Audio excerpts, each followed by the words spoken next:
Hello everyone, welcome again to our YouTube channel NK maths. आज की video में दोस्तों एसएससी एमटीएस का जो पेपर 8 अक्टूबर को आयोजित किया गया था उसके सेकंड शिफ्ट को हम सॉल्व करने वाले हैं। 8 अक्टूबर 2021 सेकंड शिफ्ट एसएससी एमटीएस के पेपर में मैथ के जो भी क्वेश्चन पूछे गए थे उनको हम सॉल्व करेंगे।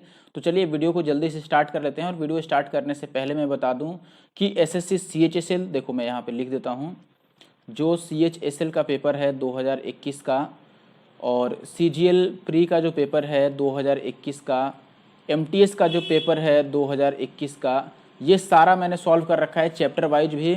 एमटीएस का तो अभी चल ही रहा है, शिफ्ट वाइज चल रहा है। इससे पहले मैंने सीएचएसएल को चैप्टर वाइज सॉल्व करा दिया है और सीजीएल प्री 2021 को चैप्टर वाइज मैंने सॉल्व कर दिया है। ठीक है, तो जो भी पेपर्स मैंने चैप्टर वाइज सॉल्व करे हैं वो आपको ज़रूर से देखना है, चाहे आप एसएससी की तैयारी कर रहे हो या फिर रेलवे की तैयारी कर रहे हो। ठीक है, तो ज़रूर से आप पूरी वीडियो को देखिएगा। और इससे पहले मैंने जो भी वीडियो बना रखा है प्रीवियस ईयर का, आप ज़रूर से जा करके देखिए। ठीक है, अगर आप चैनल पे नए हैं तो NK maths Nandu Kumar YouTube channel को सब्सक्राइब कर लें और इंस्टाग्राम पे आप मुझे फॉलो कर सकते हैं, बिल्कुल इसी नाम से एनके मैथ्स नंदू कुमार के आईडी से। और वहाँ पर आप डायरेक्ट मैसेज करके जो भी बातें आप डिस्कस करना चाहो आप मेरे से डिस्कस कर सकते हो। ठीक है, अभी एक बार एमटीएस का पूरा जो 42 शिफ्ट्स में पेपर हुआ था सबको सॉल्व करा दूँ, उसके बाद एसएससी जीडी के पेपर को भी सॉल्व करेंगे। जीडी का पेपर जो अभी अभी उसका आंसर की आई है उसको भी हम सॉल्व करेंगे। ठीक है, उसमें भी जो अच्छे क्वेश्चन आए होंगे उनको सॉल्व करेंगे। और जल्द ही एक पेड बैच आने वाली है मेरी। ठीक है, अब पेड बैच फाउंडेशन वाली आए या फिर प्रैक्टिस वाली, इसके लिए मैंने पोल कराया था तो काफ़ी लोगों ने पोल किया है। आप भी ज़रूर से जाएं और कम्युनिटी सेक्शन जो होता है उसमें पोल में आप हिस्सा लें और पोल में आप जो सही आपको ऑप्शन लगे उसको ज़रूर चूज करें, जिससे मुझे भी पता चले कि आप लोगों को किस तरह का बैच चाहिए। जो लोग अफोर्ड कर सकते हैं उनके लिए, जो बिल्कुल अफोर्ड नहीं कर सकते उनके लिए फ्री में बहुत सारा कंटेंट मैंने यूट्यूब पे दिया है और अभी आगे आता रहेगा और अभी भी ये कंटिन्यू चलेगा। पिछले कुछ दिनों से मैं नहीं दे पाया, ठीक है, क्योंकि कुछ कारणों से कुछ दिक्कतें थी जिसके कारण वीडियो नहीं आ पा रही थी, लेकिन अभी कंटिन्यू वीडियो आपको मिलेगी। तो अगर आप मेरा पेड कोर्स लेना चाहते हैं तो आप ज़रूर से हमें मैसेज कर सकते हैं, आपको लिंक मिल जाएगा मैसेज करने के लिए डिस्क्रिप्शन बॉक्स में, या इंस्टाग्राम पर आप डायरेक्ट मैसेज कर सकते हैं मुझे। ठीक है, तो चलिए आगे बढ़ते हैं और पहले क्वेश्चन से शुरू करते हैं। देखिए पहला क्वेश्चन है दोस्तों यहाँ पर, the ratio of copper and zinc in alloy A is 5:7। ठीक है, यानी कि पहला जो मिश्र धातु है ए, उसमें जिंक का और कॉपर का रेशियो क्या है, कॉपर और जिंक का, सॉरी, 5:7 है। दूसरा ऐसे ही मिश्र धातु बी है, इसमें कॉपर और जिंक का अनुपात है 4:5। अब ये कह रहा है कि ए और बी को दोनों को 1:2 के रेशियो में मिला दिया जाता है और मिलाने के बाद एक नई एलॉय सी बनाई जाती है। तो आपको ये पूछा गया है कि सी में कॉपर का कितना हिस्सा है। ठीक है, कितना पार्ट है कॉपर का सी वाले में।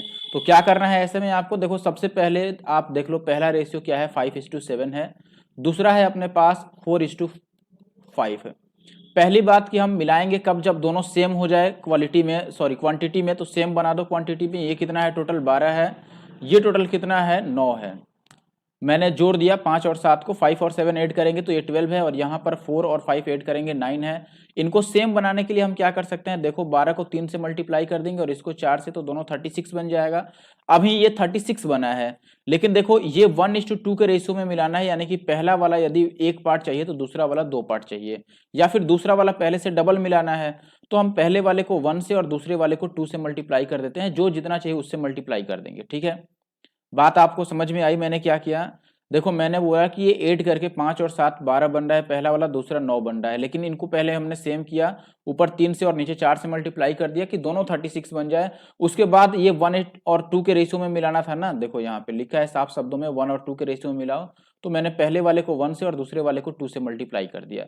अब आप एक बात समझो कि ओवरऑल हमें किससे मल्टीप्लाई करना है, अब यहाँ पर 3 से मल्टीप्लाई करना है और यहाँ पर 4 2 8 से मल्टीप्लाई करना है, तो मल्टीप्लाई कर दो।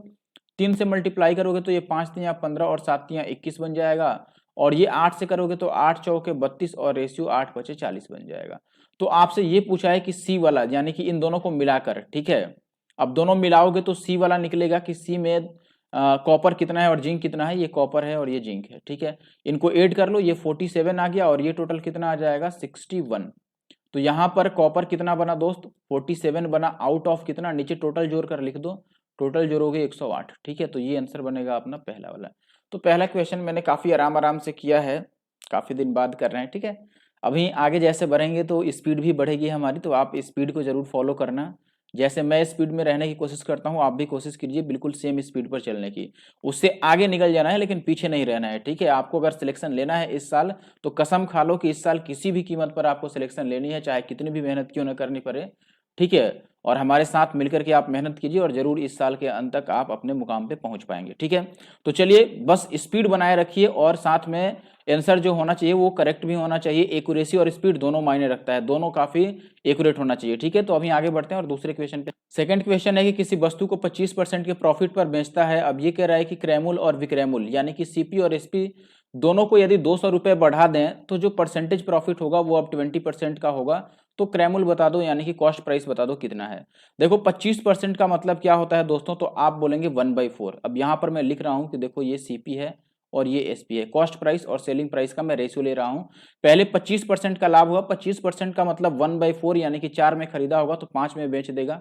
अब देखना मैं कम लिख रहा हूँ, ठीक है।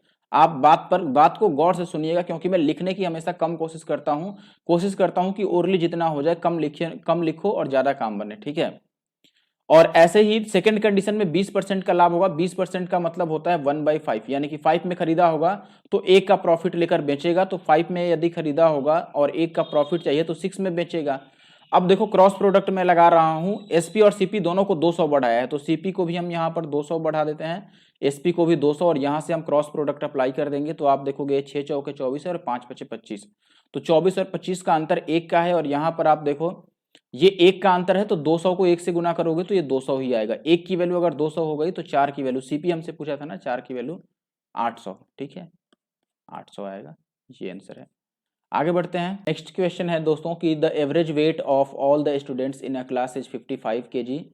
The ratio of the average weight of boys to that of girls is 5:4।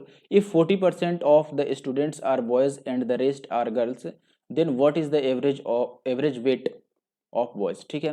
देखो सबसे पहले ये बोल दिया कि ओवरऑल जितने भी स्टूडेंट्स हैं उनका जो एवरेज है वो 55 kg है और जो नंबर है किस चीज का रेशियो है, एवरेज वेट का रेशियो है। एवरेज वेट का जो रेशियो है बॉय और गर्ल का वो है 5 और 4, ठीक है। तो हम यहाँ पर एलिगेशन अप्लाई कर लेते हैं सीधी भाषा में। एलिगेशन में हम क्या करेंगे, देखो हमने ये मान लिया कि ये देखो बॉयज और गर्ल, ज़्यादा लिखने की जरूरत है नहीं फिर भी मैं लिख देता हूँ। बॉयज की रेशियो में वैल्यू 5 है तो हम इसको मान लेते हैं कि इसका जो एवरेज होगा ये 5x होगा और गर्ल्स की यहाँ पर 4 है तो हम गर्ल्स के लिए जो एवरेज मान लेते हैं दैट इज 4x। और ओवरऑल सबको मिलाकर जो एवरेज है वो है 55। और जो इनका रेशियो बनेगा, देखो नंबर का रेशियो क्या है तो आप बोलेंगे दोस्तों कि बॉय 40% है इसमें यानी कि लड़के 40% हैं तो लड़कियां 60% होंगी। 100 में से 40 को माइनस कर दो। अब ये रेशियो आप निकाल लो कितना रेशियो बनेगा तो आप बोलोगे ये 2 से कटेगा और ये 3 से, 20 से हमने काट दिया, 20 से दोनों को काट दिया। अब यहाँ पर एक बात समझिए, मैंने कई बार मेरा अगर आपने मिक्सचर एलिगेशन का कोई सा भी वीडियो देखा होगा तो मैंने ऐसे क्वेश्चन करा रखे हैं। ये जो मिडिल वैल्यू है ये कैसे आती है, ये इनका ग्रुप एवरेज होता है इनका, ठीक है। ग्रुप एवरेज कैसे निकालेंगे, आप बोलेंगे देखो ये 5x 2 बार है तो मल्टीप्लाई कर दो, 5 दूना 10x हो गया। ऐसे ही 4x कितनी बार आएगा, 3 बार, तो 4 तियां ये प्लस का 12x हो गया। और डिवाइड कर देंगे हम इनके सम से यानी कि 2 और 3 5, इनको ऐड कर लो, 2 और 3 5 से डिवाइड कर लो और ये किसके बराबर आएगा 55 की, यानी कि जो इसकी मिडिल वैल्यू थी यहाँ पर फाइनल वैल्यू उससे उसके इक्वल आएगा ये। अब ये देख लो आप कितना बन गया आपका 22x/5 इक्वल टू हो गया 55, यानी कि ये 2 से 11 बार में और ये 5 से 11 बार में, तो x की वैल्यू आ गई 25/2, ठीक है। x की वैल्यू 25/2 आ गई तो हमसे क्या पूछा था, हमसे लड़कों का औसत भार पूछा था यानी कि 5x की वैल्यू पूछा है। तो देखो 5x की वैल्यू कितनी आ जाएगी, 25 बचे 125 का आधा यानी कि 62.5, ठीक है। तो ये ऑप्शन डी जो होगा वो सही आंसर होगा अपना। आगे बढ़ते क्वेश्चन में कह रहा है कि let x be the least number between, देखो x एक सबसे छोटी संख्या है, x जो है वो सबसे छोटी संख्या है 56,000 और 60,000 के बीच में, और वो ऐसी संख्या है जिसको जब हम 40, 45, 50 और 55 से डिवाइड करेंगे तो डिवाइड करने पर वो हमेशा रिमाइंडर कितना देगा 23। तो आपसे कह रहा है कि सम ऑफ डिजिट बताओ x के, यानी कि x के अंकों का योगफल बताओ, ठीक है।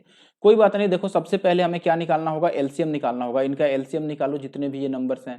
पहले हम 40 को ब्रेक कर लें। 40 को हम लिख सकते हैं दोस्तों कि ये कितना है 4 पच्चे 20 दूना 40, हमने लिख दिया, ये तोड़ दिया। 45 कैसे आएगा, 9 पच्चे 45 होता है, 5 तो है, 9 और ऐड कर लें हम इसमें।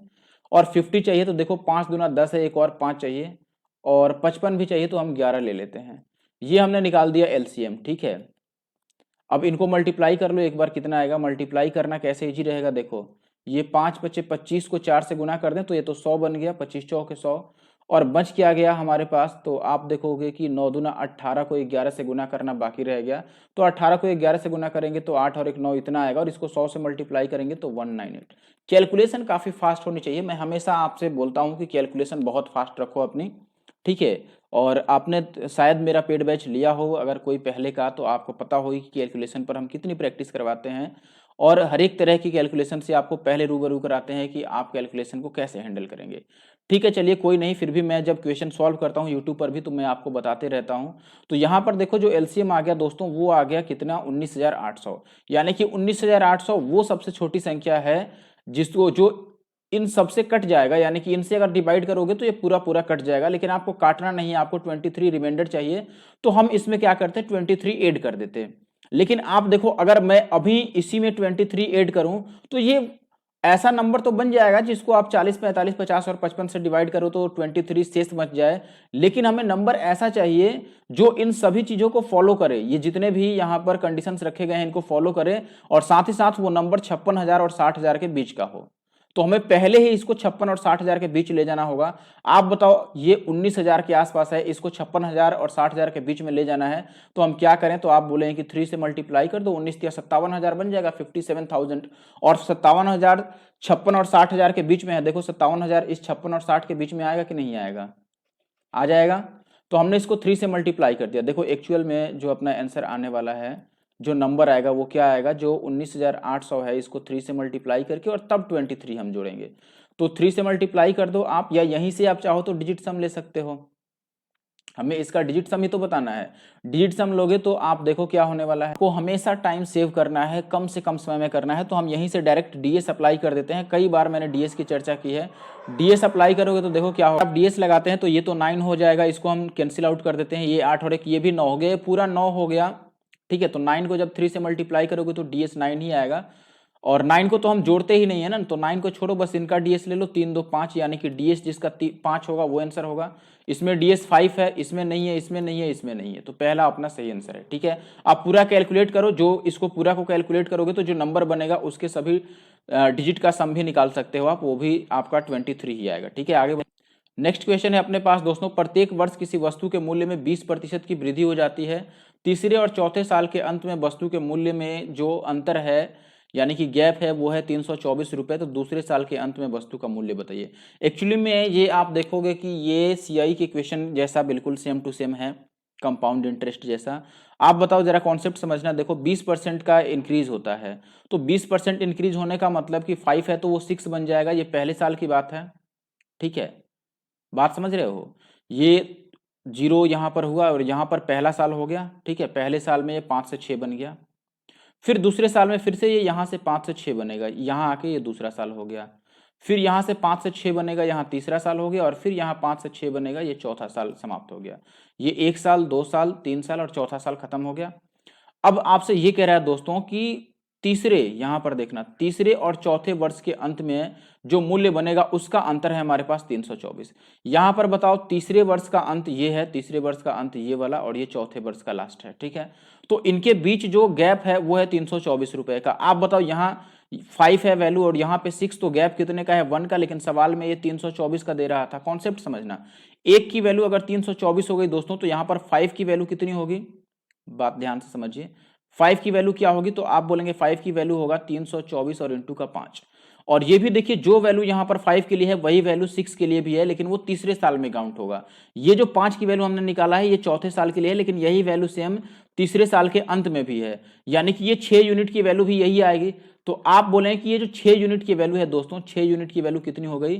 324 गुणा 5, तो आप 6 से इसको काट लो, 6 से काटोगे तो 6 25 30 और 6 चौके 24, यानी कि 1 यूनिट की वैल्यू आ गई हमारे पास 54 गुणा में 5, ये 1 यूनिट की वैल्यू है। अभी अब जरा समझिएगा, यहाँ पे इस कंडीशन में 1 यूनिट की वैल्यू यहाँ पर कितना आ गया हमारे पास? 54 गुणा 5, और हमें ये वाली वैल्यू चाहिए, ये वाली, ठीक है, यानी कि दूसरे साल के अंत में।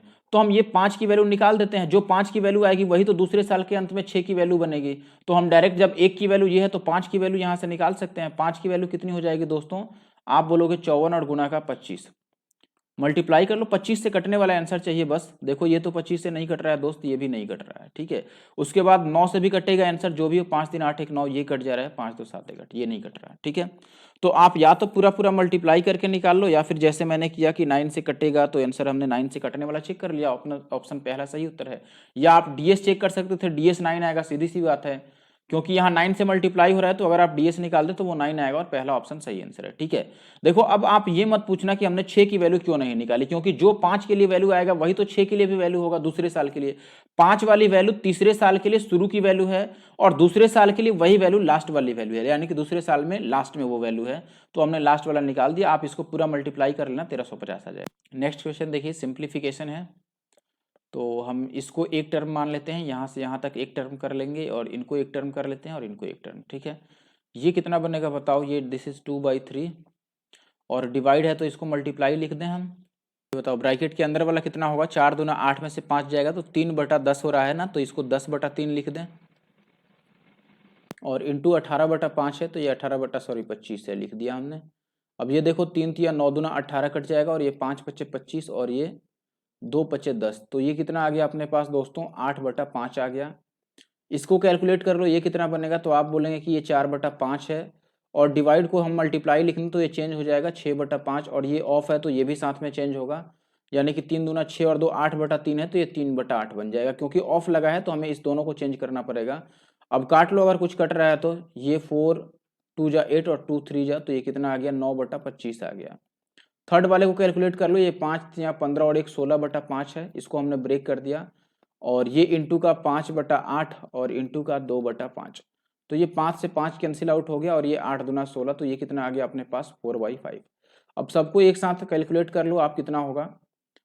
यहाँ पर बीच में माइनस लगा था, सबको 25 ही बना देते हैं, कोई इशू नहीं है। पहले या 5 वाले को पहले जोड़ लो, तो आप बोलोगे कि दोस्तों यहाँ पर तो प्लस था, तो 8 4 12/5 हो गया, यानी कि इसको हम लिख सकते हैं कि ये 60/25 हो गया, और माइनस का ये 9/25 माइनस कर लो, 60 में से 9 जाएगा 51/25, और इसको हम बोलेंगे 25 दूना 50 और 1 51/25, ठीक है, यानी कि 2:1/25। क्वेश्चन कह रहा है कि अंकित मूल्य पर 20% का डिस्काउंट देने के बाद उसको 12% का प्रॉफिट हो जाता है, यदि उसने खरीदा है 750 में, तो अंकित मूल्य क्या है। एमपी और सीपी का रेशियो मैंने कई बार पढ़ाया है। सीपी हम कैसे लिखते हैं, 100 माइनस डिस्काउंट, तो 100 में से डिस्काउंट कितना है 20% का, तो 100 में से 20 माइनस कर दो, ये 80 आ गया। एमपी हम कैसे लिखते हैं, 100 प्लस प्रॉफिट, तो 100 में ये प्रॉफिट ऐड कर लो, 12 112 हो गया। कैंसिल आउट करो इसको, आप काटोगे तो देखो ये 20 से कट जा रहा है, किससे कट जा रहा है दोस्तों, 20 से काटने से कोई फायदा नहीं, हम 8 से काट देते हैं, या 16 से काट देते हैं, 16 25 80 और 16 सते 112, ठीक है, ये रेशियो बन गया। अब आप देखोगे दोस्तों कि हमें क्रय दिया था, और सीपी हमारा 5 है, यानी कि 5 की वैल्यू क्वेश्चन में कितना दे रखा है, 750, तो 7 की वैल्यू बतानी है। कितना गुना हो रहा है, 15 गुना ना, 150 गुना, इसको भी 150 से मल्टीप्लाई कर दो, 15 सते 105 होता है, और 1 0 आएगा, ये आंसर होगा। कहाँ है, ये है, ठीक है। नेक्स्ट क्वेश्चन देख लो, कह रहा है कि 12,384 रुपए की राशि को एबीसीडी के बीच में इस प्रकार डिवाइड करना है, एबी का रेशियो, बीसी का रेशियो और सीडी का रेशियो गिवन है, तो हमें सी की वैल्यू बतानी है। यानी कि आपको या तो आप ऐसे करो कि ए बी सी और डी का कंबाइंड रेशियो निकालो, ठीक है, यही करना पड़ेगा मुझे लगता है, क्योंकि यहाँ पर सी के लिए जो वैल्यू है वो है 6, और यहाँ पर सी के लिए जो वैल्यू है ये है 8, यानी कि आंसर 8 से और 6 से कटेगा, ये बात तो फिक्स है। लेकिन आप देखोगे कि 8 3 24 और 3 27, पहला ऑप्शन भी 8 6 से कट गया, दूसरा भी कट गया, तो लगभग सारे ऑप्शन 8 और 6 से कट रहे हैं, तो हमें सॉल्व ही करना पड़ेगा। चलो कोई बात नहीं, सॉल्व कर लेते हैं। देखो पहले में ए और बी का रेशियो कितना दिया था, यहाँ पर 3 और 4, तो हम लिख देते हैं कि ये 3 है, ये 4 है। फिर आप देखोगे बी सी का रेशियो है 5 और 6, यानी कि ये 5 है तो ये 6 है, सी के सामने मैंने लिख दिया। सी डी मैंने रेशियो प्रोपोर्शन में ये करा रखा है, ठीक है, ऐसा क्वेश्चन ऑलरेडी करा रखा है मैंने। देखो ये जो एमटीएस में आया है, ऐसा क्वेश्चन मैंने ऑलरेडी करा रखा है रेशियो प्रोपोर्शनल वाले चैप्टर में, जो अपना बैच है। तो देखो ये 4 है, तो इधर हम 4 4 लिख लें, इसके बगल में 6 के बगल में जगह खाली है तो 6 लिख दें, 5 के बगल में जगह खाली है 5 लिख दें, और 8 के बगल में जगह खाली है तो 8 लिख दें। अब मल्टीप्लाई करो सबको कि कौन कितना बना। तो आप अगर कोई कट रहा है तो आप यहीं पे काट भी सकते हो, ऐसा नहीं कि नहीं काट सकते, या मल्टीप्लाई कर लो एक बार, इनको मल्टीप्लाई करो, तो आप बोलोगे कि 5 या 15 अठे 120 बन गया, ये 5 चौके 20 अठे 160 बन गया, और ये बन गया कितना 8। कैसे मल्टीप्लाई करें कि हमारे लिए इजी रहे। 8 छक 48 दूना 96 और 96 का डबल कितना हो जाएगा 192। तो ये हो गया 192 और ये हो गया अपने पास 9 छक 54 दूना 108 और 108 दूना 216। ठीक है, तो ये मुझे लगता है कि अभी कटेगा, किससे कटेगा बताओ, ये 12 से कट जाएंगे लग रहा है मुझे। 12 दहा 120 और 12 से नहीं तो 8 से तो कट ही जाएगा। 8 से काट देते हैं, 8 से इसको काटेंगे 15 अठे 120, 20 अठे 160 और 8 से काटेंगे 8 दूना 16, 8 चौके 32 और ये 8 दूना 16 और 8 सते 56, ये कट गया। ठीक है, अब टोटल वैल्यू, अब हमसे सी की वैल्यू पूछा था ना, यानी कि 24 की वैल्यू बतानी है। यहां से बताओ टोटल कितना हुआ, तो सबको जोड़ लो, सबको जोड़ोगे तो देखो ये 8 है ना, तो 20 और 8 28 और इसको भी अगर 28 बना दें तो 28 दूना 56 और 3 59 और 2 79 ये बनेगा लग रहा है। ठीक है, तो हमारे हिसाब से टोटल वैल्यू कितनी बन गई, तो आप बोलेंगे 79 नहीं, गलत हो गया, 7 4 11 और 8 19, 79 ही बनेगा। अच्छा ये 15 अठे 120, यहाँ पर हमने गलत लिख दिया, 1 मिनट, ये 8 नहीं है, यहाँ पे 15 आएगा। तो 8 हमने जोड़ा है, यानी कितना कम जोड़ दिया, 7 कम जोड़ दिया ना, तो 7 इसमें और जोड़ दो कि सही आंसर आ जाए। तो ये 86 बन गया और 86 की वैल्यू सवाल में कितनी दे रखी है, ये दे रखी है 12,384। इसकी वैल्यू 12,384 और हमें बतानी है 24 की वैल्यू कितनी आएगी। अब आप डीएस अप्लाई कर सकते हो या फिर पूरा पूरा कैलकुलेट कर सकते हो या यूनिट डिजिट पे आ सकते हो। देखो लास्ट में 0 तो आने से रहा, तो ये दोनों तो नहीं होगा। अब देख लो लास्ट में 8 आ सकता है या 6 आ सकता है।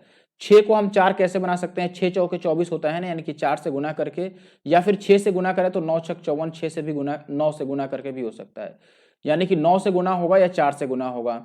और दोनों ही केस में जब 4 को गुना करोगे तो यूनिट डिजिट 8 नहीं बनेगा, ये नहीं आंसर है, ये हो गया आंसर। कैसे देखो, अगर ये 4 है, 6 के लिए जब यूनिट डिजिट 4 है तो 4 के लिए यूनिट डिजिट क्या बनेगा, 6 बनेगा, रिवर्स हमने कर दिया बस, तो यूनिट डिजिट 6 इसमें है, हो गया आंसर। चेक करने की भी जरूरत नहीं है, मैंने क्या बोला आप ध्यान दीजिए। इसकी वैल्यू कितनी है यहाँ पर 12,384, यानी कि यहाँ यूनिट डिजिट 6 है तो यहाँ पे यूनिट डिजिट क्या आ गया 4, और अगला बार में हमारे पास यहाँ पर यूनिट डिजिट 4 है तो यहाँ पे 6 होना चाहिए, तभी तो कैलकुलेशन सेम आएगी ना। या फिर आप इस पे चेक कर सकते हैं, जैसे मैंने ऐसा बोला, यहाँ पर देखो, यहाँ पर मैंने क्या बोला कि ये जो 6 है उसको किस चीज से मल्टीप्लाई करें कि लास्ट में 4 है, तो आप बोलेंगे 6 चौके 24 होता है या 6 नमा 54 होता है, यानी कि इसी 2 से मल्टीप्लाई करेंगे। 2 ऐसे डिजिट हैं जिसको मल्टीप्लाई करें तो लास्ट में 4 आ सकता है। तो हमने यहां पर भी चेक कर लिया कि 4 को भी हम या तो 4 से मल्टीप्लाई करें या 9 से मल्टीप्लाई करें, और दोनों ही केस में देखो यूनिट डिजिट 6 बन रहा है। अगर आप 4 से मल्टीप्लाई करें तो भी 6 बनेगा, 9 से मल्टीप्लाई करें तो भी लास्ट में 6 ही बनेगा, और लास्ट में 6 ऑप्शन डी में था। ठीक है, तो ये सारी बातें माइंड में कब आएगी, जब आप पहले से अच्छा प्रैक्टिस करके रखेंगे तब, वरना आप हिलते डुलते रह जाओगे। आएगा तो सारा सवाल करने, लेकिन टाइम नहीं बच पाएगा आपके पास। ठीक है, तो एनटीपीसी का सीबीटी 2 भी आने वाला है फरवरी में, तो आप उसके लिए भी बिल्कुल प्रिपेयर रहिए। ठीक है, आगे बढ़ते हैं और अगले क्वेश्चन पे आते हैं। ये सिंप्लीफिकेशन ऊपर का, ऊपर पहले हम सॉल्व कर लेते हैं, इसको ऊपर ही देख लेते हैं कितना बनेगा। 4 तियां 12 और 1 13/4 और माइनस का ये हो गया कितना अपने पास ऑफ है, तो देखो ये तो कट जाएगा, और ये 2 दूना 4 और 3 दूना 6, यानी कि ये 2/3 हो गया। तो ये 13 तियां 39 में से 8 जाएगा तो 31/12, ये ऊपर का आ गया हिस्सा। नीचे वाला ये कैलकुलेट करो कितना होगा, तो इसको आप बोलेंगे दोस्तों कि ये है 4 तियां 12 1 13/3 और इंटू का ऊपर 5 हो गया, और माइनस का ये हो गया 21 × 105 और 1 106 दूना 212 और 3 215/10 आ गया। ठीक है, इसको मैंने लिख दिया कि ये वाला 215/10 है। अब ये 13 × 5 65/3 है और माइनस का 215/10 है, तो इसको कैलकुलेट करो 610 और 215 तियां कितना हो जाएगा 645। तो 650 में से अगर 645 जाएगा तो ये 5/30 आएगा, यानी कि ये 1/6 आ गया। ठीक है, कैलकुलेशन आपके ऊपर है, अब इसमें ज़्यादा हम दिमाग नहीं दोहराएंगे। ये 1/6 हो गया नीचे वाली वैल्यू। अब इसको कैलकुलेट कर लो, ये कितना बन रहा है, तो ये 3 दूना 6 और 1 7/3 है, ऑफ का मतलब इंटू हो गया, और 2 और 1 3/2, तो ये कैंसिल आउट हो गया, ये 7/2 बन गया। ओवरऑल क्या वैल्यू हमारे पास मिला, देखो ऊपर था हमारे पास, ये था ऊपर 31/12 और नीचे था 1/6 और माइनस ये आ गया 7/2। तो आप देखोगे कि ये 6 दूना 12 यानी कि 31 में से 7 जाएगा तो कितना हो जाएगा दोस्तों 24/2, यानी कि ये कैंसिल आउट हो गया, 12 देगा आपका, तो पहला ऑप्शन सही आंसर है। आगे नेक्स्ट क्वेश्चन देखिए, यहाँ पर कह रहा है दोस्तों कि वार्षिक साधारण ब्याज की समान दर पर कोई निश्चित राशि 5 साल में 4600 और 8 साल में 6000 बन गई है, तो 8500 रुपये की राशि 6.5 साल में कितना ब्याज देगी सिंपल इंटरेस्ट के अकॉर्डिंग। ठीक है, तो थोड़ा सा इन्होंने एक स्टेप ये बढ़ा दिया, नहीं तो अभी तक जो क्वेश्चन आते थे इस टाइप के, उसमें या तो प्रिंसिपल पूछता था मूलधन, या फिर आपसे रेट पूछता था कि दर बता दो या मूलधन बता दो। लेकिन यहाँ पर इन्होंने एक अलग ही लेवल पे क्वेश्चन को लेके चले गए, बस थोड़ा सा एक लाइन और बढ़ा दिया इन्होंने। तो चलो हम उसके अकॉर्डिंग काम कर लेते हैं। पहले तो हमें प्रिंसिपल और रेट निकालना पड़ेगा। तो देखो ये 8 साल है, ये 5 साल है, 3 साल का गैप है ना। तो आप बोलोगे कि 3 ईयर्स में कितना इंटरेस्ट मिला, 4600 है और ये 6000 है, कितना बढ़ गया 1400, यानी कि 3 साल में 1400 का ब्याज मिल गया। तो आप 5 साल का निकाल लो, इसमें से किसी एक, तो 5 साल का हम निकालते हैं। 3 साल का 1400 है तो 5 साल का कितना होगा दोस्तों, 14 25 70, यानी कि 7000/3। ये देख रहे हो इतना रुपए जो है ये इंटरेस्ट है, यानी कि ये सिंपल इंटरेस्ट है 5 साल के लिए। तो प्रिंसिपल कितना बनेगा आप बताओ, प्रिंसिपल कितना बनेगा। तो 5 साल में टोटल 4600 रुपए बने थे, और इसमें से प्रिंसिपल कितना है हमारे पास, सॉरी इंटरेस्ट कितना है हमारे पास, 7000/3। तो अगर 4600 में से 7000/3 यानी कि हम ब्याज को घटा दें तो हमारा प्रिंसिपल बच जाएगा। देखो ये अमाउंट है अपना, यानी कि मिश्रधन, और ये है अपने पास इंटरेस्ट। तो मिश्रधन में से हम ब्याज को हटा देंगे तो हमारा मूलधन बच जाएगा। इसको माइनस कर लो, 46 तियां कितना होता है, 4 तियां 12 और 6 तियां 18, तो 13800 हो गया। उसमें से 700 चल जाएगा तो ये 6800 बच जाएगा, यानी कि 6800/3। ये हमारे पास क्या आ गया, मूलधन आ गया। अब रेट निकाल लो आप। रेट कैसे निकालते हैं दोस्तों, SI into 100 into P into T divided by होता है। तो हम लिख देते हैं एसआई अपने पास, सॉरी एसआई कितना आया था हमारे पास, ये 1400 ले लें। एसआई मैं लिख देता हूँ 1400 और इंटू का 100, और डिवाइडेड बाई प्रिंसिपल आया हमारे पास 6800/3। और टाइम हम 3 साल को लेंगे क्योंकि 1400 ब्याज हमने लिया था, 3 से 3 कट जाएगा। और ये अभी रेट ऑफ इंटरेस्ट आया है, ध्यान देना, यहाँ से अभी हमारे पास ब्याज नहीं निकला, ये तो केवल रेट है। कितना निकला बताओ जरा, और कट रहा है कहीं पर, ये 2 जीरो से 2 जीरो कैंसिल आउट हो गया। तो ये हम लिख लेते हैं दोस्तों कि ये बन गया 1400 और बटा 68, ऐसे ही रहने दो इसको, ठीक है, ज़्यादा काटने की जरूरत नहीं। अब अगर हम एसआई की बात करें तो PRT/100 डायरेक्ट यहाँ पे कर देते हैं, ज़्यादा टाइम गंवाने से फायदा नहीं है। तो आप देखें कि 8500 रुपये मूलधन था, और इंटू रेट हमारा आ गया था 1400 और बटा 68, और इंटू नीचे 100 भी रहेगा, और ऊपर अपना टाइम भी लिख लो 6.5 साल। 6.5 साल का मतलब 13/2, बस अब काट लो। 13 का मल्टीपल आंसर आएगा ना। चलो ये 2 जीरो से 2 जीरो काट देते हैं, ठीक है, और ये 2 से काट देते हैं, 2 सत्ते 14, और ये आप देखोगे कि 4 से 17 बार में, और ये 5 से 17 बार में। अब ये 4 से कट गया, 25 चौके 100, यानी कि हमारे पास बच गया 125, और गुणा में 13 सत्ते 91, तो लास्ट में 5 आएगा। ये बात समझ लो। अच्छा आंसर 25 का मल्टीपल होगा, देखो 25 से कौन कट रहा है, ये नहीं कट रहा है, ये नहीं कट रहा है, ये नहीं कट रहा है, ये कट रहा है, हो गया आंसर। 125 गुना 91 है, इसका मतलब हमने देखा है दोस्तों कि 125 में क्या है, 25, ये 25 इंटू 5 है।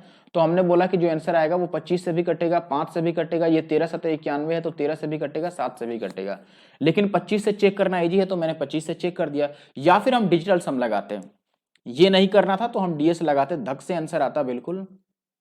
बात समझे, जैसे हेडशॉट लगता है ना वैसे आंसर आता बिल्कुल, हेडशॉट वाली स्पीड लानी है।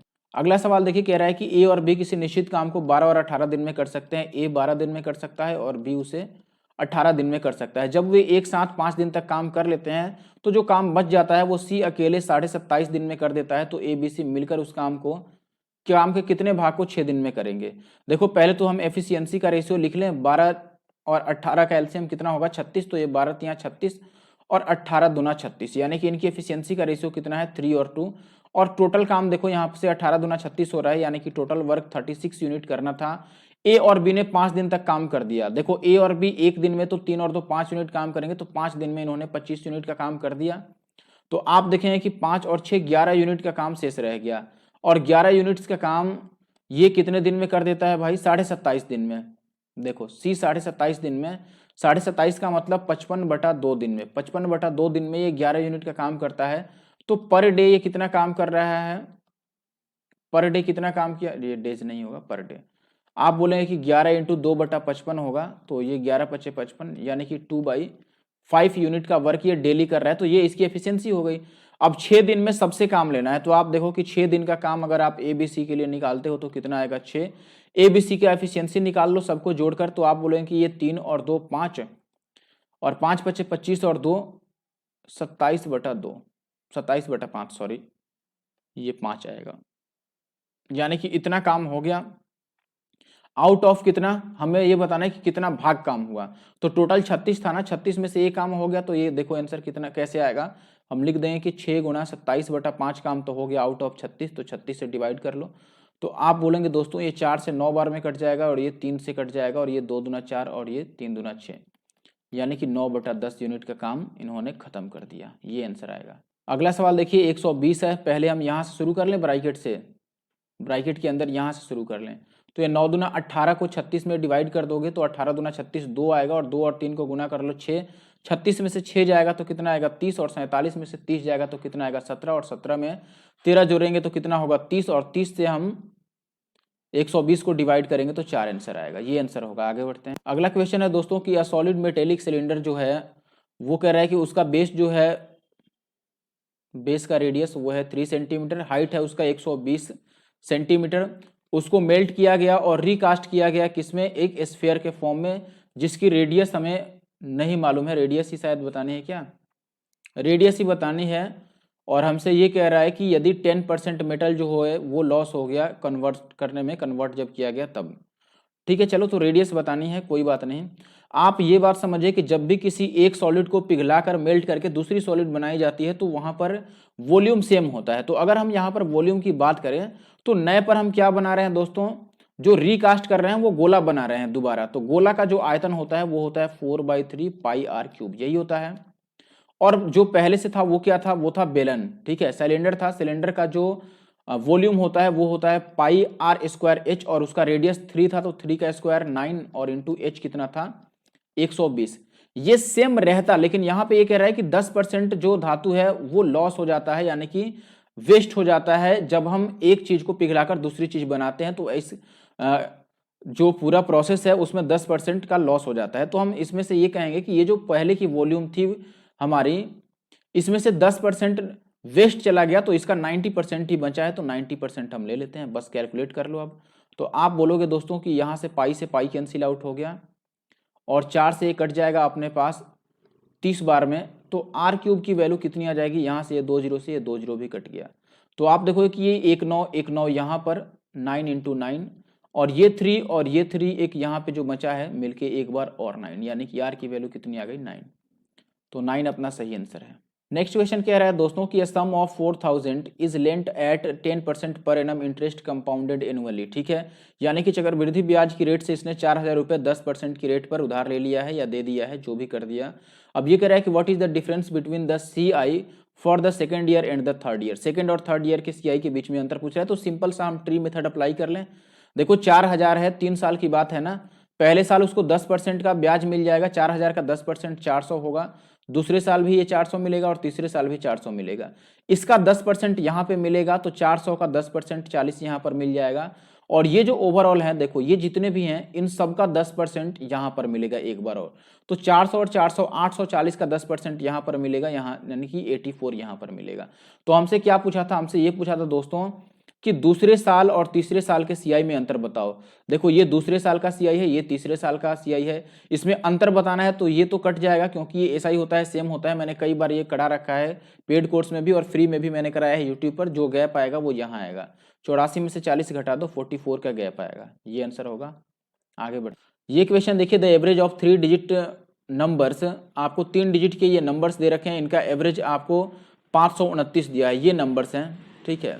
इनका एवरेज 529 है, तो इन दोनों नंबर्स का एवरेज बताना है। देखो अब अगर आपने CHSL जो 2020 वाला पेपर या 2021 वाला जो लेटेस्ट है उसका अगर आपने एवरेज वाली वीडियो देखी है तो इसमें एवरेज के क्वेश्चन बिल्कुल ऐसे कई सारे क्वेश्चन आए हुए थे और मैंने कराया भी है।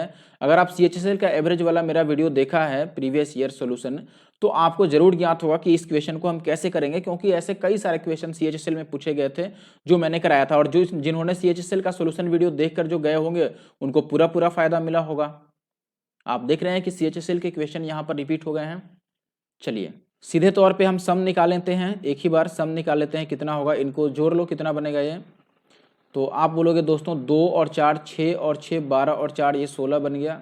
1 मिनट, एक्स वाले को हम साथ में नहीं जोड़ सकते ना, इसको और इसको नहीं जोड़ सकते, इनको केवल जोड़ेंगे हम। तो 6 और 4 10 का 0 और 6 2 8 और 1 9, और ये बची अपने पास 5 और 4 9 और 1 10। नहीं 9 ही आएगा ना, 6 2 8 1 9, ठीक है। और प्लस का ये 3x और 4 था और x 5 और 2 था। और ये जोड़ के किसके बराबर आना है, 529 जो है ये तो एवरेज है, तो सम कितना होगा, चार संख्याओं का औसत इतना है। पूरे 4 नंबर्स हैं जिनका औसत इतना है, तो सम 4 गुना इतना होगा, 4 इंटू औसत। तो 4 को इससे गुना कर लो, 4 से गुना कर लोगे तो 9 चौके 36 का 6 हासिल 3 और 2 चौके 8 और 3 11 हासिल 1 और 5 चौके 20 और 1 21 ये आएगा। अब हम एक ही बार डिजिट्स पे काम कर लें। देखो फर्स्ट डिजिट आप जोड़ोगे तो 0 और 4 और 2 जोड़ के 6 बन जा रहा है, तो ये 6 से 6 कैंसिल आउट हो गया। यहां जोड़ो, ये 9 है, x को तो मैं नहीं जोड़ सकता लेकिन 5 को जोड़ सकता हूं, तो 9 और ये 5 14 हो गया। अब 14 और प्लस का ये x, 14 में क्या जोड़ें कि यूनिट डिजिट 1 बने। अब 14 में हम 7 जोड़ेंगे तभी 21 होगा और यूनिट डिजिट 1 बनेगा, इसका मतलब कि x की वैल्यू कितनी आ गई, 7 आ गई। बात समझ रहे हो हमने कैसे किया, x की वैल्यू यहाँ पर 7 आ गई। अब बस जैसे आपने x निकाला आप कैलकुलेट कर लो। देखो इसमें कुछ नहीं करते तो भी हम बात बन जाता। देखो एक बार मैं वापस समझाने की कोशिश करता हूं। अगर मैं डायरेक्ट यहीं पे क्वेश्चन में देख लेता कि ये क्वेश्चन है, इनका सम आपको पता है कि 529 गुना 4 आने वाला है, यानी कि 2116 आने वाला है, ये सम आने वाला है। तो हम एक ही बार डिजिट्स जोड़ते कि पहला डिजिट का सम निकालो कितना बन रहा है, तो आप बोलते कि देखो ये है 4 और 6 10 और 4 14 और 2 16 का 6 बन गया। यहाँ पर हासिल कितना हो गया हमारे पास 1, तो 1 और ये दूसरा डिजिट अब जोड़ रहे हैं, 1 और 2 3 और 6 9 और 5 14, ये 14 बन गया। और हमें अभी भी यहाँ पे 1 चाहिए, तो 14 में इसमें x जोड़ना है, तो 14 में हम क्या जोड़ें कि लास्ट में 1 आए। 14 में 14 के आगे ऐसा नंबर ढूंढो पहले जिसका यूनिट डिजिट 1 हो, तो आप बोलोगे कि 21 है, तो 14 में 7 जोड़ना पड़ेगा तभी 21 आएगा, यानी कि x की वैल्यू कितनी हो गई 7। अगर x की वैल्यू 7 है तो ये नंबर कितना होगा, देखो ये वाला जो नंबर है ये 7 10 70 और 7 77 होगा, और ये 14 7 98 में से 9 जाएगा तो कितना बनेगा दोस्तों, 98 में से 9 ले जाना है ना, तो ये 89 बनेगा। इन दोनों का एवरेज बता दो, एवरेज कैसे निकालेंगे, जोड़कर आधा कर दें, तो ये 9 7 16 का 6 और 8 7 15 और 1 16, इसका आधा कर दो तो ये 8 दूना 16 और 3 दूना 6 83 आएगा। This one is the answer. Next question कह रहा है कि 3 पाइप एबीसी हैं, एक टंकी को इतने इतने घंटे में भर सकते हैं, तीनों को एक साथ खोला गया और टंकी भरने से पहले ए और सी को 5 और 8 घंटे पहले बंद कर दिया गया। ये क्या कह रहा है कि टंकी पूरा भरने से पहले ए और सी को 5 घंटे और 8 घंटे के लिए बंद किया गया, तो बताइए कि टंकी भरने में कितना समय लगेगा। पहले तो हम लिख लेते हैं कि ए बी सी को टाइम कितना लगता है, 30 घंटे 36 घंटे और 28 घंटे। तो एलसीएम कितना हो जाएगा इनका, एलसीएम का मतलब कि टोटल जो कैपेसिटी है टंकी की वो कितनी है, उसमें कितना पानी आ सकता है। तो अगर आप एलसीएम निकाल, तो पहले हम 28 को ब्रेक कर लें, तो ये 7 चौके 28 होगा, 7 इंटू 4, मैंने 28 को ब्रेक कर दिया। 36 भी लाना है तो 9 चौके 36 होता है, एक 9 लगा देते हैं, और हमें 30 भी लाना है, तो देखो 30 लाने के लिए 6 और 5 की जरूरत है, तो 6 तो इसमें ऑलरेडी है, एक 5 लगा देते हैं, ठीक है। ये आ गया अपना एलसीएम। और आप चाहो तो इसे पूरा पूरा मल्टीप्लाई भी कर लो, तो ये कैसे मल्टीप्लाई करें, देखो 9 चौके 36 बचे 180 और 18 सते 126, यानी कि ये 1260 है टोटल, ठीक है। हमने मल्टीप्लाई कर लिया, ये 1260 है।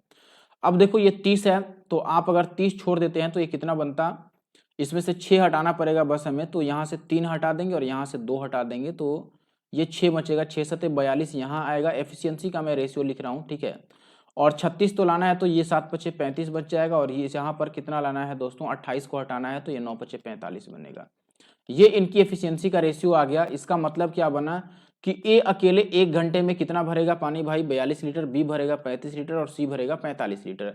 अब ये कह रहा है कि देखो टोटल भरना तो था 1260 लीटर पानी, उसमें ये टोटल कैपेसिटी है ना 1260 लीटर, तो इतना पानी भरना था, लेकिन ए को 5 घंटे पहले बंद कर दिया गया, या 5 घंटे तक यह बंद ही रहा, तो ए के हिस्से का 5 घंटे का पानी अभी भरना बाकी रह गया। और ऐसे ही सी को 8 घंटे पहले बंद कर दिया गया, या फिर 8 घंटे तक बंद रखा गया, तो सी के हिस्से का भी 8 घंटे के लिए जितना पानी सी 8 घंटे में भरता ना उतना बाकी रह गया, तो वो भी इसमें ऐड होगा। बताओ ए 5 घंटे में कितना पानी भरता, तो आप बोलते कि ए 42 के हिसाब से 5 घंटे में कितना पानी भरता, बता दो। 5 से मल्टीप्लाई कर लें, 5 दूना 10 और 4 पचे 20 और 1 21, 210 लीटर पानी भरता, ये ए के लिए है। बताओ सी कितना भरता भाई, सी 8 घंटे की बात कर रहे हैं, 45 अट्ठी कितना होगा, 8 चौके 32 और 8 पच्चे 40, यानी कि 360 लीटर पानी ये भरता। तो ओवरऑल अब कितना पानी भरने के लिए हो गया, देखो ये 0 6 6 12 और 1 13 और 2 2 4 3 7 और 1 8, 1830 लीटर पानी अब भरनी है और तीनों से भरवानी है, तो ए बी सी तीनों की एफिशिएंसी से डिवाइड कर लो, जोड़ लो, ये कितना बनेगा 40 और 30 70 और 4 110 और 5 2 7 और 5 12 110 और 12 122 122 से इसको डिवाइड कर लो। देखो इसमें ये 5 का मल्टीपल है ना, तो 5 से कटने वाला आंसर आएगा, यानी कि यही हो सकता है और कोई चारा ही नहीं है। देखो ये सब आपको बात पता रहनी चाहिए, ठीक है, इतना दिमाग फास्ट काम करना चाहिए कि जहां हमें मौका मिले वहीं हम चौका लगा दें, ठीक है, बात समझ रहे हो, मौका गंवाना नहीं है बिल्कुल भी। यहां पर हमें मौका मिला कि देखो नीचे वाला जो वैल्यू है ये, इसमें 5 नहीं है, 112 में 5 है ही नहीं, ये 5 का मल्टीपल ही नहीं है, लेकिन ऊपर वाले में तो 5 है, जीरो आने का मतलब कि वो 5 का मल्टीपल है। अब जब नीचे वाले में 5 नहीं है तो ऊपर का 5 कटेगा नहीं, इसका मतलब जो भी आंसर आएगा उसमें 5 तो रहेगा ही, यानी कि वो 5 से कट जाएगा, और ऑप्शन में एक ही ऐसा है जो 5 से कट रहा है, वो है 15, तो ये आंसर हो गया। अब ये देखो एक रेलवे ग्रुप डी का क्वेश्चन यहाँ पर आ गया, पहले मैंने बहुत बार ये टीएसडी में कराया है, टाइम स्पीड डिस्टेंस में। ये कह रहा है कि बिना रुके हुए किसी बस की जो चाल है वो है 40 की, और जब वो रुकने लगता है कुछ समय, घंटे में कुछ टाइम रुकता है, तो उसकी स्पीड 32 की रह जाती है, तो वो हर एक घंटे में कितने मिनट के लिए रुकता है। आप बताओ 40 से 32 बन गया, यानी कि कितना कम हो रहा है, 8 कम हो रहा है, कितने पे कम हो रहा है भाई 40 पे, तो 40 से डिवाइड कर लो। ये घंटे में आंसर आ रहा है, लेकिन वो ये पूछ रहा है कितने मिनट रुकता है, तो मिनट में बदलने के लिए आप 60 से गुना कर लो, तो ये 0 से 0 कट जाएगा, और ये 4 दूना 8 यानी कि 6 दूना 12 मिनट के लिए वो रुकता है हर एक घंटे में, ठीक है, ये आंसर होगा। अब देखो ये आगे अपने पास स्टैटिक्स का क्वेश्चन, मीन निकालना है आपको, या फिर मीन दिया हुआ है एक्स की वैल्यू बतानी है, तो धीरे धीरे एसएससी स्टैटिक्स को भी ला रहा है, तो आपको इसे भी अब पढ़ना पड़ेगा, ठीक है, ध्यान रखना। तो यहाँ पर हम काम करते हैं, पहले देखो क्या निकालना है, ठीक है। इंग्लिश वालों के लिए मैं बता देता हूँ, वर्ग को हम क्लास बोलेंगे, ठीक है, आपने अगर पढ़ा हो तो आपको पता होगा। बढ़ता को हम फ्रीक्वेंसी बोलते हैं, ठीक है। अब यहाँ पर देखिए कि सबसे पहले अगर आपको ऐसे क्लास और फ्रीक्वेंसी के फॉर्मेट में दिया हुआ है, तब हम जो मीन होता है वह कैसे निकालते हैं, माध्य। देखिए पहले तो मैं एक और बॉक्स बना देता हूँ, जो तरीका है वो समझिएगा जरा। यहाँ से हमने बॉक्स बना लिया, ठीक है, और यहाँ पे एक बार तो हम x की वैल्यू निकाल लेंगे, x, या फिर आप मिड वैल्यू निकाल लो क्लास की, और यहाँ पर हम x लिख लेते हैं, ठीक है। मिड वैल्यू कैसे निकालते हैं, हम जो क्लास है इसका मिडिल वैल्यू देखते हैं। मिडिल वैल्यू कैसे निकलेगी, इनका एवरेज ले लो, 10 और 0 जोड़ लो, तो 10 का आधा कितना हो जाएगा, ये 5। यहाँ पे देखो ये 20 और 10 30 का आधा कितना हो जाएगा, 15। अब ये 10 10 बढ़ रहे हैं ना, देखो 5 से 15 हो गया, 10 बढ़ गया, तो 10 10 बढ़ाते चले जाओ, ये 25, ये 35, और ये कितना हो गया 45, ठीक है। ये मिड वैल्यू हो गई। एक्स की वैल्यू क्या होती है, एक्स की वैल्यू होती है इनको मल्टीप्लाई करके, ठीक है, फ्रीक्वेंसी को, जो फ्रीक्वेंसी है अपना ये वाला, और इसको मिड वैल्यू से मल्टीप्लाई करोगे तो एक्स की वैल्यू मिलेगी, तो 6 पचे ये 30 आ गया, ये 12 को 15 से गुना करेंगे 180, और 25 को 15 से गुना करोगे तो ये कितना बन जाएगा, 15 पचे 75, और 15 दूना 30, और 7 37, और 35 को 1 से करोगे तो ये 35 एक्स बन गया, और ये आ गया 45 पचे 5 पचे 25, और 4 पचे 20, और 2 22 225। अब यहाँ से एक बार आप सिग्मा एफ एक्स लिख लो। सिग्मा एफ एक्स का मतलब है कि जो हमने ये निकाला है ना, ये एक्चुअली में एफ एक्स है, ठीक है, ये एक्स था, मिड वाले को हम एक्स से रिप्रेजेंट करते हैं, और ये एफ एक्स यानी एफ और एक्स को हमने मल्टीप्लाई कर दिया, फ्रीक्वेंसी को और एक्स को, ठीक है। तो सिग्मा एफ एक्स का मतलब ये जो वैल्यू आई है इनको ऐड करना है आपको। सिग्मा का मतलब ऐड करना होता है, देखो सिग्मा का मतलब ही होता है ऐड करना, ठीक है। तो हम सबको ऐड कर देंगे, जो एफ एक्स की वैल्यू है, एक बार 30 है, 180 है, 375 है, 35x, और ये सबको ऐड कर लो कितना बनेगा, ठीक है। अगर आप सबको ऐड करते हो तो देखो 30 और 180 मिलके आपको 210 बना देगा, और 300 510 हो गया, और अगर 5 और मिला लें, हम 15 मिला देते हैं चलो, तो 510 से 600 और 300 900 हो गया, और 9 2 कितना बच गया अपने पास, ये 9 और 2 900 पे नहीं जाएगा ना, हमने गलत जोड़ दिया, फिर से जोड़ लेते हैं, चलो कोई बात नहीं। देखो एक मिनट, ये है अपने पास 5 और 5 10, और ये 0 0, तो 10 का 0 हो गया अपने पास, हासिल 1 आ गया, तो ये 2 और 1 3, और 7 10, और 8 18, और 3 21 का 1 हासिल 2 हो गया, और 2 4, और 3 7, और 1 8, तो ये 810 बन गया, और प्लस का 35x। अब अगर आप मीडियन लिखोगे, माध्य मीन लिखोगे, तो ये कैसे निकलता है, इसका फॉर्मूला होता है sigma F x upon sigma F, यानी कि ऊपर हम तो इस ये लिखेंगे टोटल जो सम आया है हमारा कितना 810 और प्लस का 35x, और नीचे हम बारंबारता को जोड़कर लिखेंगे, बारंबारता यानी फ्रीक्वेंसी को जोड़कर लिखेंगे, इनको जोड़ लो 12 और 6 18 और 20 38 प्लस x, तो नीचे क्या आ गया अपने पास 30x, 30 और प्लस का x, और इसकी वैल्यू हमें क्वेश्चन में दे रखी थी 24.6। तो थोड़ा ये जो आपको टाइम बचाना पड़ेगा इसके लिए, अगर ऐसे टेबल बना के करना है तो आपको तो और टेबल बना के ही करना पड़ेगा। ऐसे में हमारे पास और कोई ज़्यादा से ज़्यादा हम ये टेबल नहीं बनाएंगे, ये चीज़ माइंड में कैलकुलेट कर सकते हैं, तो भी आपके लिए इसके लिए अच्छी प्रैक्टिस होनी पड़ेगी, रखनी पड़ेगी, वरना आप कैलकुलेशन में मिस्टेक कर सकते हो। ठीक है, अब यहाँ से एक्स की वैल्यू हमें निकालनी है, तो आपको जैसे ईजी लगे आप कैलकुलेट कर लो। हम पहले इससे मल्टीप्लाई कर लें, तो ये 810 और प्लस का 35x, 38 से इसको मल्टीप्लाई कर देते हैं। 38 से मल्टीप्लाई करना है तो पहले 19 से, या पहले डबल कर लो फिर 19 से मल्टीप्लाई कर देंगे हम, ठीक है, या फिर 19 से पहले मल्टीप्लाई कर लो फिर डबल कर लेंगे। तो जब 38 से इसको मल्टीप्लाई करेंगे दोस्तों तो ये बनेगा हमारे पास, इसको डबल कर लो तो 19 से करेंगे तो 19 दूना 38, लास्ट में 8 और 934 और 8, ये मुझे लगता है कि इतना आना चाहिए, 934.8 यही आएगा। ठीक है, और प्लस का कितना हो गया, एक्स को इससे करेंगे तो ये 24.6x भी होगा। एक्स वाले टर्म को एक साइड करते हैं और इसको उधर भेज देते हैं, तो 35 में से 24.6 जाएगा तो कितना होगा, अगर ये 25 होता तो 10 बचता, ठीक है, लेकिन ये उससे कम ही है पॉइंट, तो ये 10.4 बचेगा, 10.4x की वैल्यू। 810 को माइनस कर लो इसमें से तो कितना बच जाएगा, देखो 0.8 तो बचेगा ही बचेगा, और 4 में से 0 जाएगा 4, और 3 में से 1 जाएगा 2, 124.8 आ गया। तो यहाँ से x की वैल्यू कितनी आएगी, तो आप बोलेंगे दोस्तों x की वैल्यू आ गई 1248 और डिवाइडेड बाई 104। बोलो यूनिट डिजिट दो ही हो सकता है, 12 से कटेगा ये। देखो अब मैंने बोला था कि जहां मौका मिलेगा वहां मौका छोड़ना नहीं है। ठीक है, हमें मौका मिला, हमने यहाँ पर यूज कर लिया, हमने देखा कि ये 4 है और ये 8 है, तो यूनिट डिजिट दो ही होगा, तभी तो 4 दूना 8 बनेगा, या फिर यूनिट डिजिट 7 हो सकता है, तो ऑप्शन में 7 है ही नहीं, दो ही है केवल, तो हमने ये आंसर लगा दिया। चलिए नेक्स्ट क्वेश्चन देखिए अपना, टाइम स्पीड डिस्टेंस के क्वेश्चन भी काफ़ी आ चुके हैं इस शिफ्ट में। ये कह रहा है कि कोई व्यक्ति 8:1/3 मीटर पर सेकंड की स्पीड से चलता है तो वो अपने डेस्टिनेशन पे टाइम पर पहुंच जाता है, और यदि वह यात्रा का यानी कि जर्नी का 3/2 जो पार्ट है यानी कि 2/3 पार्ट वो टोटल टाइम के 5/8 पार्ट में कवर कर लेता है, तो टाइम पर वह अपने डेस्टिनेशन पर पहुंचने के लिए जो बाकी का डिस्टेंस है वो उसे किस स्पीड से कवर करना चाहिए, और स्पीड हमें किलोमीटर पर आवर में बताना है। तो देखो सबसे इजी यहाँ पर होगा हमारे पास कि यहाँ पर नीचे 3 है, यहाँ पर नीचे 3 है, दूसरी बार भी यहाँ पर भी नीचे 3 है, और यहाँ पर नीचे 8 है। तो 8 3 3 का एलसीएम लेकर के हम टोटल डिस्टेंस उसी को मान लेते हैं, टाइम मानते हैं, डिस्टेंस नहीं टाइम। सबको एक एक बार कंसीडर कर लेता हूं, तो 3 3 9 8 72, यानी कि मैं टाइम को मान रहा हूं, देखो कि टाइम जो है इसको मैंने मान लिया 72। ठीक है, अगर टाइम 72 है तो आप एक बात समझिए दोस्तों, टाइम 72 है तो डिस्टेंस कितना बना, आप जरा ये बताइए।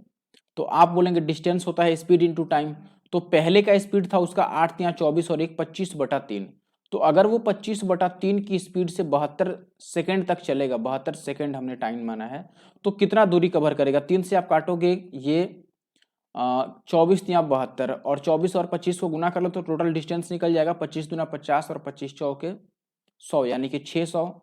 कुल दूरी कितना हो गया हमारे पास 600, यानी कि टोटल 600 की दूरी चलनी थी। अब ये कह रहा है कि उसमें से 2/3 दूरी उसने 5/8 समय में चल दिया, यानी कि देखो इसका 2/3 कितना हो जाएगा, पहली बार में 2/3 उसने चला, 2/3 इसका हो जाएगा 400, यानी कि 400 मीटर की दूरी तो यहाँ पे चली, तो यहाँ पे कितना और चलना रह गया, उसके लिए 200 मीटर की दूरी चलनी रह गई। ठीक है, तो ये 200 मीटर की दूरी अब उसे कितने टाइम में चलना है, तो देखो टाइम कितना गंवा चुका है दोस्तों, 5/8, यहाँ पर टाइम लिखा है ना कि 5/8 टाइम गंवा चुका है। 72 में से यदि 5/8 चल दिया तो अब कितना टाइम रह गया, 72 का आप बोलोगे कि 3/8 रह गया, क्योंकि 5/8 तो चला गया, उतना लग गया है, तो 8 निम 72 यानी कि 9 27 सेकेंड और रह गया उसे, और 27 सेकेंड में उसे 200 मीटर की दूरी चलनी है, तो स्पीड कितनी हो जाएगी दोस्तों, दूरी बटा समय, तो दूरी 200 की है और समय है 27 सेकेंड, और किलोमीटर पर आवर में बदलने के लिए 18/5 से भी गुना कर लो। बात क्लियर है। अब देखो ये 2 से कट जाएगा ना, 2 9 18, 2 से 9 बार में, और ये 3 से, और ये 5 से कट जाएगा, 5 चौके 20 यानी कि 40, तो ये 40 दूना 80/3 3 आ रहा है, तो ये हो जाएगा 3 दूना 6 और 3 छक 18, 2/3 ये आएगा। ठीक है, 26 2/3 यानी कि ये वाला आंसर है। ये देखो 531 में जब आप बेचते हैं तो 18% का लाभ है, 486 में बेचेंगे तो क्या होगा बताओ। हम इसे लिख दें कि जब 531 में बेचे थे तो हमें 118% मिला था। 18% लाभ का मतलब 118%। 486 की वैल्यू कितनी होगी बताओ पहले, कितना परसेंट। इन दोनों को काट लें हम, ये 5 3 8 1 9, 9 से दोनों ही कट रहे हैं तो 9 से इसको काट लो। 9 से अगर काटोगे तो आप बोलोगे कि दोस्तों 9 5 45 और 9 9 81, ये कट गया 59 बार में, और 9 से ये कट जाएगा 9 5 45 और 9 चौके 36 54 बार में।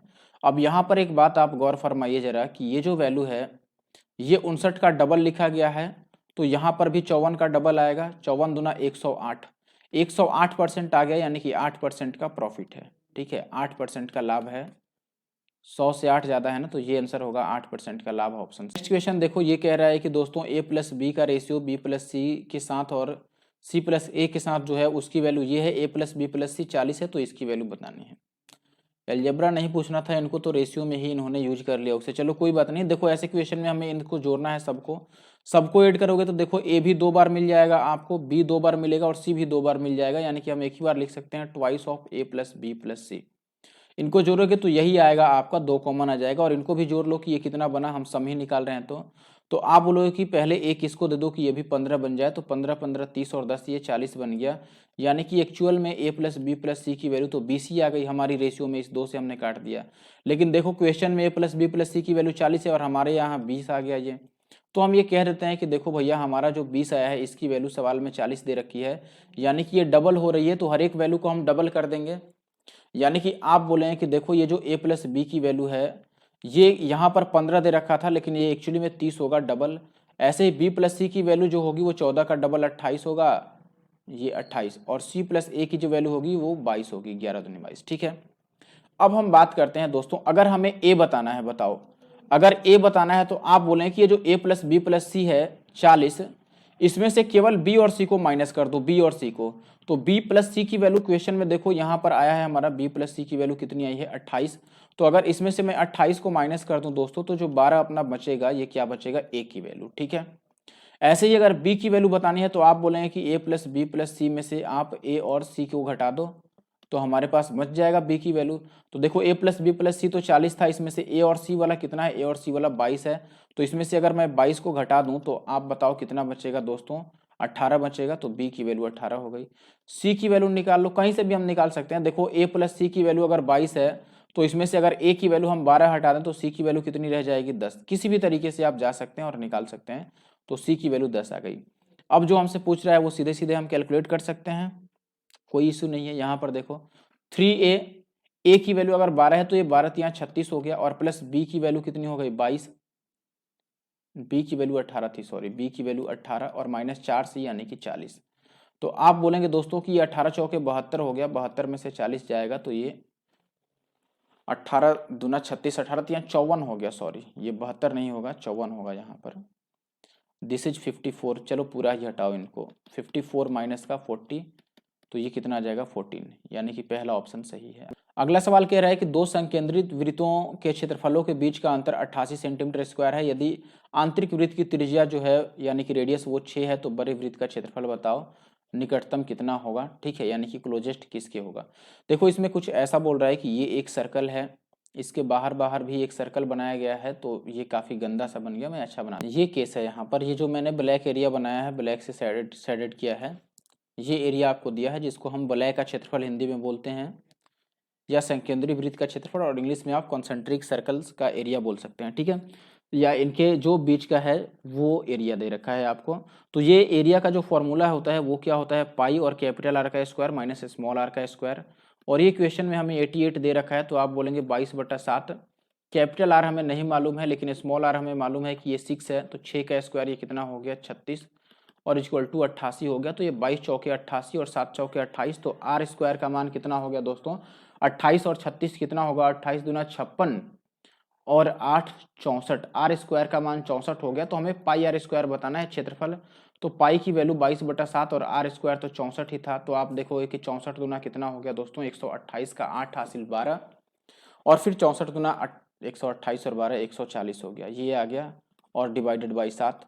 तो ये 7 दूना 14, 2 से शुरू होने वाला एक ही ऑप्शन है, तो ये हो गया आंसर। पूरा निकालने की जरूरत नहीं है ना। 7 दूना 14, 0 7 चौके 28, कुछ गलत ही कर दिया इसमें भी हमने लग रहा है। चलो एक बार अब क्रॉस चेक कर लेते हैं कि मल्टीप्लाई में क्या है। 128 को हमें 11 से गुना करना है, तो लास्ट में 8 तो आएगा ही। अच्छा 7 से काटना था ना, ठीक तो है। 7 दूना 14 और फिर 0 और 7 एक बार में 201 ही आएगा। हमें तो क्लोजेस्ट बताना है ना, तो ये 201 ही आएगा। ठीक है, सही आंसर है। तो ये लास्ट क्वेश्चन था आई थिंक, इसके बाद क्वेश्चन नहीं है। तो इसी के साथ मैं वीडियो ख़त्म करता हूँ। वीडियो देखने के लिए आपको थैंक यू बोल देता हूँ। चलो ठीक है, अब आप मुझे कमेंट करके ज़रूर से बताइएगा कि आपको वीडियो कैसा लगा, और अगर आप पेड बैच ज्वाइन करना चाहते हैं तो आप ज़रूर से ज्वाइन कीजिए, वरना आप यूट्यूब पर भी मैंने काफ़ी कुछ कर रखा है और आगे कर भी रहा हूँ, तो आप यूट्यूब पर भी मुझे सब्सक्राइब कर सकते हैं। इंस्टाग्राम पर अपने ये आईडी है, अगर आप किसी भी बात के लिए मैसेज करना चाहते हैं तो आप डायरेक्ट कर सकते हैं, NK मैथ्स नंदू कुमार। ठीक है, डायरेक्ट आप इंस्टाग्राम पे हमें मैसेज कर सकते हैं। चलिए, वीडियो देखने के लिए थैंक यू, बाय और गुड नाइट, और साथ में हैप्पी न्यू ईयर भी, क्योंकि ये मैं बोलना भूल गया था। ठीक है, सभी दोस्तों को जो भी हमारे यूट्यूब से जुड़े हैं, नहीं जुड़े हैं, हमारी वीडियो को कभी ना कभी देखा हो या नहीं देखा हो, सबके लिए हैप्पी न्यू ईयर 2022। 2022 में आप काफ़ी अच्छा करो। ठीक है, थैंक यू।